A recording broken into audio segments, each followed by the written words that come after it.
জন সুইনি বলেছেন, তিনি এমন একটি স্কটল্যান্ডে বিশ্বাস করেন যেখানে সব জাতি-বর্ণের মানুষ একত্রিত হয়ে পারস্পরিক শ্রদ্ধা, বোঝাপড়া ও সামষ্টিক কল্যাণের ভিত্তিতে সমাজ গড়ে তুলবে।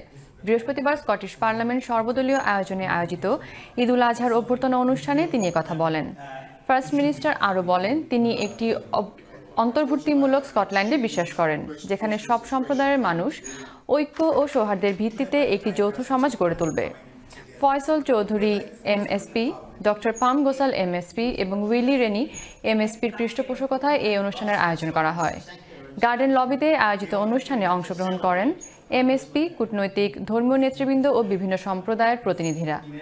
ফয়সল চৌধুরী এমএসপি বলেন, এই অনুষ্ঠান একসাথে চলা এবং সহনশীল স্কটল্যান্ড গড়ার ইঙ্গিত দেয়।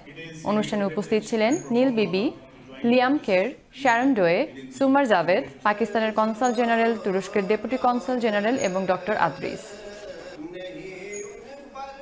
Faisal and I had an exchange, First Minister's question time today about the passing of Sir Jeff Palmer, an immensely distinguished individual in Scottish society, a great academic and pioneer of kindness, goodwill and tolerance and inclusion within Scotland, and it gave Faisal and I an opportunity to say in Parliament today the importance we attach to those values of kindness and inclusion and tolerance, and of drawing together our communities to work together for the common good.